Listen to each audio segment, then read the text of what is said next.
நேயர்களே, இன்றைய இந்த ப்ரோக்ராமில் முக்கியமான விஷயம் என்னென்னா, காதில் வர்ற நோய்க்கு ஜோதிடத்துக்கும் சம்பந்தம் இருக்கின்றதா? காதில் பலவிதமான நோய் இருக்குது. ட்ரம் உள்ளே இருக்கிறது ட்ரம், காதுக்கும் மூக்குக்கு நடுக்கில் இருக்கிற கேப்பு, இது இஎன்டி அப்படின்றாங்க, ஐஸ் நோஸ் த்ரோட் அப்படின்வாங்க இல்லையா, இதுக்கு சம்பந்தம் இருக்குது. என்ன சம்பந்தம்? காது நோய்க்கு ஜோசியத்துக்கும் சம்பந்தம் இருக்கா? ரொம்ப சாதாரணமாக சொல்கிறேன், எல்லாரும் கற்றுங்க. ஜோசியம் ரொம்ப உஷாராக கற்றுக்கணும், பயப்படக்கூடாது. 3ஆம் பாவம், நம்ம ஜாதகம் போடும் பொழுது 3ஆம் பாவம், 3ஆம் பாவம் தான் ஒரு மனிதனுக்கு ரைட் காது, 11ஆவது பாவம் தான் லெஃப்ட் காது. என்னது? 3rd house right, 11th house left. 3ஆம் பாவத்தில் இருக்கின்ற கிரகம் யார் பார்க்குறாங்க, யார் அதுக்கு அதிபதி, யார் அங்கே இருக்காங்க, எந்த கிரகத்துடைய பார்வை இருக்குது அப்படின்னு பார்க்கும் பொழுது இவருக்கு காது சரியாக இருக்கா இல்லையா என்று சொல்லலாம்.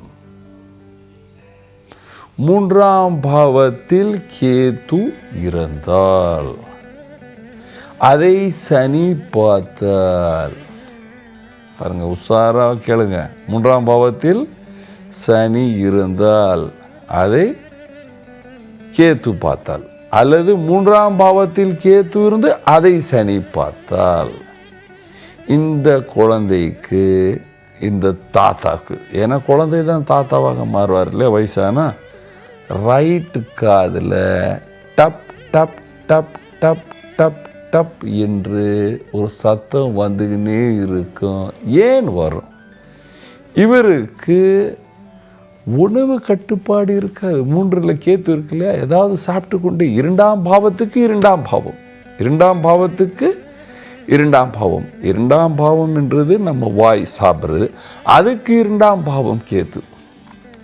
சாப்பிட்டுக்கினே இருப்பார், ஏதாவது அது ஜீரணம் ஆகாது, அது கஃபம் கட்டும். கஃபம் கட்டும் பொழுது இவர் தூங்கும்போது அதில் இருக்கிற பித்தம் இங்கே அடிச்சிக்கும். இங்கே அடிக்கிறனால காதில் டப் டப் டப் என்று சத்தம் வரும், காக்கும் என்று செய்து கொண்டே இருப்பார்கள்.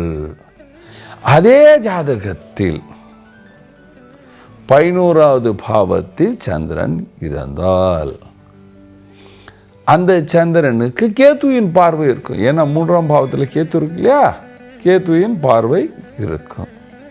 இவருக்கு 2 காதுலையும் டப்பு டிப்பு டப்பு டிப்புன்னு இருக்கும். இப்போ 3ஆம் பாவத்தில் கேது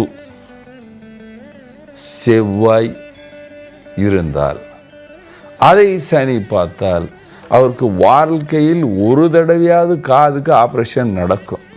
காதுக்கு ஆப்ரேஷன் நடக்கும். அது எப்போ நடக்கும்?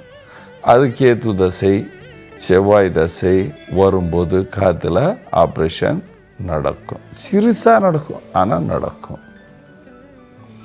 3ஆம் பாவத்தில் கேது சனி செவ்வாய் இருந்தால் பல பேருக்கு காது கேட்காது.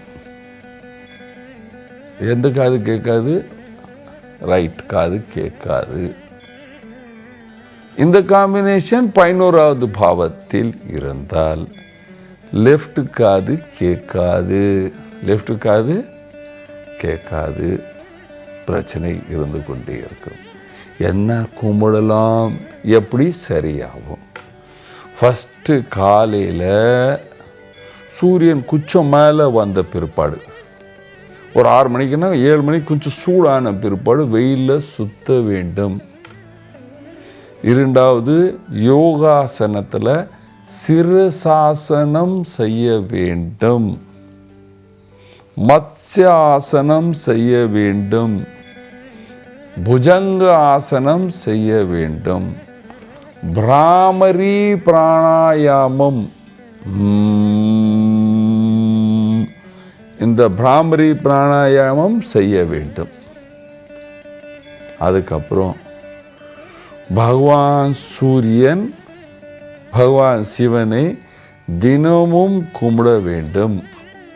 கிழக்கில் தலை வச்சு படக்கணும்.